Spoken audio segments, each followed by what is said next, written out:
जय हिंद दोस्तों, कैसे हो आप सभी। उम्मीद करता हूं दोस्तों आप सभी बहुत ही बढ़िया होंगे। दोस्तों आज की वीडियो में बात करने वाले हैं ऐसी आपको दोस्तों ग्रैंड लीग की 3 टिप्स बताने वाला हूं, जिन्हें अगर आप आज तक फॉलो नहीं करते थे तो आज से फॉलो कर देख लीजिएगा। आपको बहुत ही ज़्यादा अंतर देखने को मिल जाएगा ग्रैंड लीग की रैंक्स में। देखिए दोस्तों, इनके अलावा आपको किसी भी और टिप्स को फॉलो करने की ज़रूरत नहीं पड़ेगी।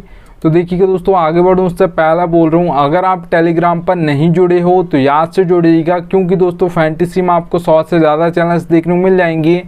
सब आपको प्लस के स्टेट दिखाकर कंफ्यूज कर देंगे, इससे भी रख सकते हो उससे भी रख सकते हो। आपका भाई आपको बिल्कुल भी कंफ्यूज नहीं करेगा, इसलिए याद से टेलीग्राम पर जुड़ जाइएगा। मैं लिंक दे दूँगा, वहाँ से जुड़ सकते हो, ठीक है, याद रखिएगा। चलिए दोस्तों, तो स्टार्ट करता हूं। तो सबसे पहली दोस्तों जो आपको टिप फॉलो करनी है वो प्लेयर्स फॉर्म। देखिएगा दोस्तों, कोई भी प्लेयर यहां पर फॉर्म में होता है तो ज़्यादातर मैचेस में वही प्लेयर आपको परफॉर्मेंस दे देगा, ठीक है, फैंटेसी पॉइंट दे देगा, क्योंकि परफॉर्मेंस देगा। अगर वो ऑलराउंडर है तो भी मतलब आपको दोनों काम करके देगा, बैट्समैन है तो बैटिंग करके देगा, अगर बॉलर है तो यहाँ पर आपको विकेट लेकर देगा, ठीक है। तो फैंटेसी आपको पॉइंट दे देगा, मतलब परफॉर्मेंस दे देगा। पर अगर उसी प्लेयर का फॉर्म नहीं चल रहा है तो ज़्यादातर मैचेस में वही प्लेयर आपको फ्लॉप होते हुए दिखाई दे जाएगा, ठीक है, भले वो बड़ा प्लेयर कितना भी हो, ठीक है, आप याद रखिएगा। अब देखिए दोस्तों, किसी भी प्लेयर की आपको फॉर्म देखनी तो लास्ट 5 मैचेस की फॉर्म देखनी है, उसके अलावा आपको नहीं देखना है, ठीक है, ज़रूरत नहीं पड़ेगी। आप 5 मैचेस से ही पता कर सकते हो कौन सा प्लेयर फॉर्म में है या नहीं है, ठीक है, याद रखिएगा। और हर प्लेयर के लिए दोस्तों यहाँ पर प्लेयर का फॉर्म इंपॉर्टेंट होता है, वो चाहे आपका बैट्समैन हो, ऑलराउंडर हो या बॉलर हो, ठीक है, याद रखिएगा। एग्जाम्पल के लिए दोस्तों यहाँ पर हम बात कर लेते हैं, मैं आपको एग्जाम्पल बता देता हूँ, ठीक है, प्लेयर्स के फॉर्म का। तो यहाँ पर देखिए दोस्तों, विराट कोहली का IPL 2022 इतना बेस्ट नहीं गया था, बहुत ही बेकार गया था IPL 2022, ठीक है। और अगर आप IPL 2023 देखोगे विराट कोहली का तो बहुत ही अच्छा गया था, शानदार गया था, ठीक है। तो याद रखिएगा, प्लेयर तो वही था, जब फॉर्म आया तो ज़्यादातर मैचेस में उसी प्लेयर ने परफॉर्मेंस दी, और जैसे फॉर्म चला जाता है तो वही प्लेयर ज़्यादातर मैचेस में फ्लॉप हो जाता है, ठीक है, याद रखिएगा। और अगर दोस्तों यहाँ पर मैं 2 प्लेयर्स के और नाम बताना चाहूँगा आपको फॉर्म के लिए, ठीक है। तो यहाँ पर याद रखिएगा, दीपक हुड्डा और आपके दिनेश कार्तिक, IPL 2022 इनका बहुत अच्छा गया था। इसके लिए इन्होंने यहाँ पर अगर आप बात करोगे तो दिनेश कार्तिक ने वर्ल्ड कप भी खेला था, ठीक है, 2022 का T20I वर्ल्ड कप। तो यहाँ पर याद रखिएगा, प्लेयर तो वही था, बस फॉर्म अच्छा चल रहा था तो उसने वापसी भी की थी इंटरनेशनल क्रिकेट में, ठीक है। तो यहाँ पर याद रखिएगा। और IPL 2000 इन दोनों प्लेयर्स का, दीपक हुड्डा और दिनेश कार्तिक का देखोगे 2023, तो यहाँ पर इन्होंने परफॉर्मेंस बिल्कुल भी नहीं दिया था। तो प्लेयर तो वही है, ईयर चेंज हुआ और फॉर्म चला गया तो ज़्यादातर मैचेस में वही प्लेयर फ्लॉप हो गया। जब फॉर्म चलता है तो ज़्यादातर मैचेस में वही प्लेयर आपको परफॉर्मेंस दे देगा। तो चलिए दोस्तों, सेकंड नंबर की टिप की ओर बढ़ते हैं। तो यहाँ पर देखिए दोस्तों, आगे बढ़ूँ उससे पहले बोल रहा हूँ, सबसे बेस्ट एप्लीकेशन दोस्तों जानना चाहते हो तो फैंटेसी की सबसे बेस्ट एप्लीकेशन है विजन 11। यहाँ पर खेलोगे तो फ़ायदा क्या होगा वो बता देता हूँ। देखिए दोस्तों, ड्रीम 11 पे आपको हेड टू हेड कॉन्टेस्ट देखने को मिलेगा 5750 रुपये में, ठीक है। नीचे वाला कॉन्टेस्ट आपका ड्रीम 11 का है 5750 रुपये एंट्री फीस है। प्राइस पूल कितना 10,000 है, ठीक है। 2 मेंबर्स का कॉन्टेस्ट है, हेड टू हेड है। और यहाँ पर आपको वही कॉन्टेस्ट आपको विजन 11 पर देखने को मिलेगा 5199 रुपये में। प्राइस पूल कितना 10,000 है। तो सीधे 550 रुपये ड्रीम 11 ज़्यादा लेती है, आपकी विजन 11 550 रुपये कम लेती है, ठीक है। तो एक तरीके का ये आपको प्रॉफिट हो गया, इसलिए मैंने यहाँ पर लिख कर रखा 550 का प्रॉफिट, ठीक है। तो मतलब खेलने से पहले ही आपको हो जाएगा। तो यहाँ पर खेली का आपकी बचत हो जाएगी, उसे आप मान सकते हो एक तरीके का आपको प्रॉफिट हो गया। अभी जरूरी नहीं है आपको बड़ी कॉन्टेस्ट खेलना, आप 100 रुपये का खेलते हो, 200 रुपये का कॉन्टेस्ट खेलते हो तो यहाँ पर खेलिएगा आपके कुछ ना कुछ पैसे जरूर बच जाएंगे, ठीक है, याद रखिएगा। चलिए दोस्तों, आगे चलता हूँ।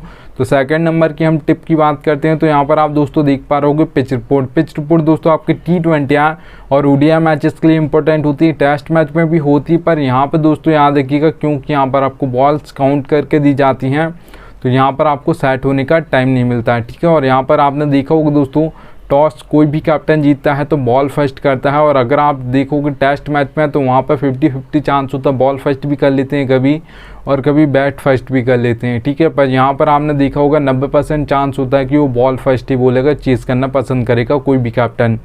3 टाइप्स के आपको पिच देखने को मिल जाएगी दोस्तों, बैटिंग फ्रेंडली, बैलेंस और बॉलिंग। ठीक है, अगर आप यहाँ पर दोस्तों बात करते हो बैटिंग फ्रेंडली पिच की, तो अब नाम से ही समझ आ रहा है बैटिंग फ्रेंडली पिच है, तो मतलब बैट्समैन आपके ज़्यादातर परफॉर्मेंस देंगे, रन्स ज़्यादा बनेंगे। ठीक है, अगर मैं T20I की बात करता हूँ बैटिंग फ्रेंडली पिचेस पर ज़्यादातर आपको कितना स्कोर देखने को मिलेगा, तो याद रखिएगा 170 से प्लस आपको ज़्यादातर देखने को मिलेगा बैटिंग फ्रेंडली पिचेस पर। 180 हो सकता है, 190 भी हो सकता है, 200 भी हो सकता है, 200 प्लस भी जा सकता है। ठीक है, याद रखिएगा बैटिंग फ्रेंडली पिचेस पर। अगर दोस्तों यहाँ पर मैं बात करता हूँ बैलेंस पिच की, तो यहाँ पर दोस्तों याद रखिएगा आपके ऑलराउंडर्स परफॉर्म करते हैं, क्योंकि आपने देखा होगा 4 नंबर, 5 नंबर, 6 नंबर, ये बैटिंग ऑर्डर किसका होता है, ऑलराउंडर्स को होता है सभी टीम से, आपके IPL मैचेस हों या आप उठाकर देख लो इंटरनेशनल मैचेस। ठीक है, तो ये ज़्यादातर आपके ऑलराउंडर्स का होता है।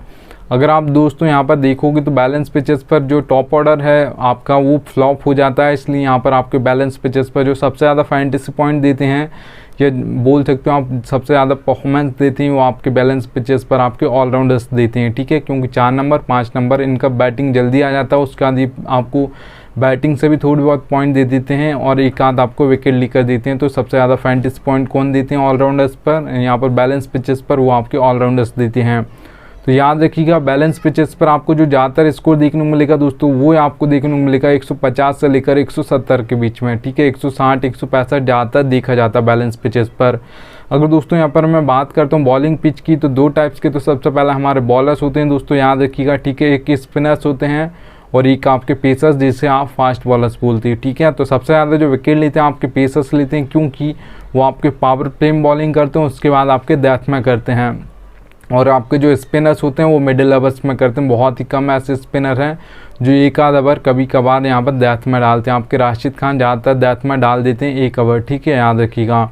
तो सबसे ज़्यादा जो विकेट गिरते हैं दोस्तों आपके डेथ में गिरते हैं, क्योंकि वहाँ पर आपको सेट नहीं होना होता है। कोई भी बल्ले आ जाए, भले वो बॉलर है, ऑलराउंडर है, कोई भी है, सेट बल्लेबाज नहीं भी है तो भी आपको पहली बॉल से बल्ला घुमाना है, भले आप आउट हो जाओ वो चलेगा। अगर आपने डॉट वहाँ पर खेली तो आपने स्कोर बोर्ड कम कर दिया अपनी टीम के लिए। ठीक है, तो याद रखिएगा। तो वहाँ पर आपको सबसे ज़्यादा विकेट गिरते हुए दिखाई देंगे डेथ ओवर्स में। तो वहाँ पर सब जो बॉलिंग करते हैं आपके पेसर्स करते हैं, सभी टीम से ज़्यादातर 99% आप मान सकते हो।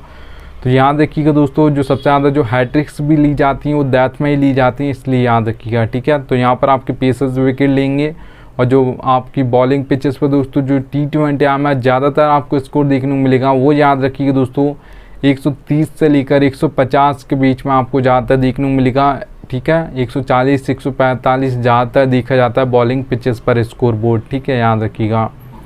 चलिएगा दोस्तों 3rd नंबर की टिप की बात करता हूँ। तो यहाँ पर याद रखिएगा दोस्तों बैटिंग ऑर्डर आपको एक प्लेयर का पता होना चाहिए, क्योंकि आप सोच रहे हो 4 नंबर पर वो बैटिंग करने आएगा और वो आ रहा है 5 पर, तो फिर आप चाहोगे ये जल्दी आउट हो, उसके बाद ही तो मेरा बैट्समैन बैटिंग करने आएगा, नहीं तो बॉल ही नहीं बची तो फिर। ठीक है, तो याद रखिएगा आपको बैटिंग ऑर्डर पता होना चाहिए। और फैंटेसी में ये कोई भी नहीं बताता एक प्लेयर का बैटिंग ऑर्डर, और ये तो बिल्कुल भी कोई नहीं बताता कौन कहाँ पर बॉलिंग करेगा। आपका भाई आपको एक प्लेयर का बताता है कौन पावर प्ले में करेगा, कौन सा बॉलर मिडिल ओवर्स में करेगा और कौन सा बॉलर डेथ में करेगा। ठीक है, तो याद रखिएगा आपका भाई आपको याद से बताता है, एक प्लेयर का बताता है कौन मिडिल में, कौन यहाँ पर आपके पावर प्ले में, कौन डेथ में करेगा। तो देखिए दोस्तों सब कैसे समझाऊंगा वो समझा देता हूँ आप सभी को। देखिएगा बैटिंग ऑर्डर कैसे समझाऊंगा, बॉलिंग कौन कहाँ पर करेगा कैसे समझाऊंगा। देखिए दोस्तों 4 सेक्शन देखने को मिलेंगे, wicket keeper, batsman, all rounder, bowler, सभी सेक्शन के आपको समझाऊंगा। जैसे एग्जाम्पल के लिए नंबर से बताऊँगा आपको। बैट्समैन है तो मैं यहाँ पर 2 नंबर विराट, यहाँ पर आप देख पा रहे हो रोहित शर्मा के सामने लिखा, विराट कोहली के सामने 3 नंबर। तो ये आपको बैटिंग ऑर्डर ऐसा समझाऊंगा। कोई ऑलराउंडर है तो कैसे समझाऊंगा दोस्तों, आप हार्दिक पांड्या के सामने देख पा रहे हो कि 5 नंबर है उनका बैटिंग ऑर्डर। ठीक है, अगर ऑलराउंडर हैं तो। ठीक है, और O/M लिखा, ओ का मतलब दोस्तों ओपनिंग ओवर बोल सकते हो या पावर प्ले बोल सकते हो। ठीक है, और M का मतलब है मिडिल ओवर्स। ठीक है, तो याद रखिए दोस्तों O का मतलब आपके हार्दिक पांड्या अगर 2 ओवर डालने वाले हैं, 6th ऑप्शन है बॉलिंग का, तो 2 ओवर डालेंगे, तो फिर वो पावर प्ले में 1 ओवर डालेंगे, ओपनिंग ओवर में 1 ओवर डालेंगे, और M का मतलब मिडिल ओवर में 1 ओवर डालेंगे। ठीक है, याद रखिएगा। एक और एग्जांपल ले लेते हैं। तो दोस्तों आप देख पा रहे हो भुवनेश्वर कुमार अब तो इंडिया से नहीं खेलते, पहले खेलते थे, तो कहाँ पर बॉलिंग करते थे, तो आप सभी को पता होगा पहले यहाँ पर पावर प्ले में 2 ओवर डालते थे और डेथ में 2 ओवर डालते थे, ठीक है। तो ओ का मतलब ओपनिंग आवर्स बोल सकते हो या आप पावर प्ले बोल सकते हो, ठीक है। तो यहाँ पर 2 ओवर पावर प्ले में डालेंगे और डी का मतलब डेथ में 2 ओवर डालेंगे। तो याद रखिएगा आप जब SRH से भी खेलते हैं तो कहाँ पर बॉलिंग करते हैं, पावर प्ले में 2 ओवर डालते हैं, 2 ओवर डेथ में डालते हैं, एक आध ओवर कभी कभार मिडिल में डालते हैं जब कोई बल्लेबाज सेट हो जाता है तो, ठीक है। जब भी जान के मतलब किसी फास्ट बॉलर्स को जो मिडिल में बॉलिंग नहीं करता उसको तभी डाला जाता है जब कोई बल्लेबाज बहुत ही ज़्यादा सेट हो गया, हर बॉल पर घुमा रहा है, तो फिर वहाँ पर विकेट लेने के लिए यहाँ पर किसी एक्सपीरियंस बॉलर को लगाया जाता है। तो याद रखिएगा, ऐसा आपको समझाऊंगा एक एक प्लेयर का। चलिए कि दोस्तों ये बोनस टिप है यहाँ पर फैंटेसी की, ये रियलिटी है फैंटेसी में पर कोई बताता नहीं है, इतना याद रखिएगा। आपको ज़रूरत पड़ेगी लक की दोस्तों, कोई भी कॉन्टेस्ट खेलते हो, head to head, small league, यहाँ पर grand league, mega grand league, कोई भी कॉन्टेस्ट खेलते हो तो याद रखिएगा आपको लक की ज़रूरत पड़ती है। ये फैंटेसी की रियलिटी है पर कोई आपको बताएगा नहीं। चलिए दोस्तों यहाँ पर हेड टू हेड कॉन्टेस्ट खेलते हो तो 10% लक चलता है, 90% आपकी नॉलेज चलती है। अगर आपको 10% लक साथ दे और 90% आपको अपनी नॉलेज लगानी है, उसके बाद अगर आप एक टीम बनाओगे हेड टू हेड कॉन्टेस्ट में तो वहाँ पर आप जीत जाओगे, इतना याद रखिएगा, क्योंकि 2 ही मेंबर होते हैं, या तो आप जीतोगे या सामने वाला जीतेगा। अगर दोस्तों यहाँ पर स्मॉल लीग की बात करता हूँ जिसमें 3 से 4 मेंबर कॉन्टेस्ट होते हैं तो याद रखिएगा मेंबर्स बढ़ गए हैं तो लक परसेंटेज 10 से 20% हो जाएगा, और अब मेंबर 1 से 2 ही बढ़ रहे हैं, इसलिए यहाँ पर याद रखिएगा आपका 80% नॉलेज चलेगा, 20% लक चलेगा स्मॉल लीग कॉन्टेस्ट में। तो यहाँ पर भी अगर आपको स्मॉल लीग कॉन्टेस्ट की अच्छी खासी नॉलेज है, पिच रिपोर्ट, ये सब जो मैंने आपको टिप्स दी हैं 3, उनको फॉलो करोगे, इसके बाद अगर आप स्मॉल लीग में टीम बनाओगी तो आप एक अच्छी टीम बना सकते हो, ठीक है। अगर दोस्तों मैं मेगा ग्रैंड लीग की बात करता हूँ तो दोस्तों 50-50 होता है, 50% आपको अपना बेस्ट देना है। जिस दिन आपको 50% लक बेस्ट देगा उसी दिन आपकी ग्रैंड लीग में फर्स्ट रैंक आएगी, नहीं तो नहीं आएगी। आप 50 टीम बनाओ, 100 टीम बनाओ, 1000 टीम बना लो, ठीक है। याद रखिएगा ये रियलिटी है पर आपको कोई बताएगा नहीं। अगर दोस्तों आप ये सोचते हो कि 100% लक पर ही चलता है तो इतना याद रखिएगा दोस्तों, आपने ज़्यादातर मैचेस में देखा होगा 99% ऐसे ही मैचेस होते हैं जहाँ तक जो फर्स्ट टीम आती है 1 number, 2 number, 3 number, 4 number, 5 number, 6 number, इन नंबर्स की ही टीम ज़्यादातर फर्स्ट आती है। बहुत ही कम होता है 15, 16, 17, 18, 19 नंबर की टीम फर्स्ट आ जाए, ठीक है। तो याद रखिएगा, इसलिए सोच समझ कर आपको 5 से 6 टीम बनानी, ज़्यादा टीम नहीं बनानी, आपको सोच समझ कर बनाना। जिस दिन लक साथ देगा उसी दिन आपकी ग्रैंड लीग में फर्स्ट रैंक आएगी। थोड़ा आपको अपना बेस्ट देना है और थोड़ा आपका लक भी बेस्ट देगा, तभी आपकी ग्रैंड लीग में फर्स्ट रैंक आएगी, नहीं तो नहीं आएगी, ये रियलिटी है। चलिए दोस्तों, उम्मीद करूँगा थोड़ी सी वीडियो पसंद आई हो तो एक लाइक कर दीजिएगा, और थैंक्स इंडियन आ चुका है। अब मिलता हूँ आप सभी से नेक्स्ट वीडियो में, याद से टेलीग्राम पर जुड़ जाइएगा। अब मिलता हूँ आप सभी से नेक्स्ट वीडियो में, तब तक के लिए जय हिंद।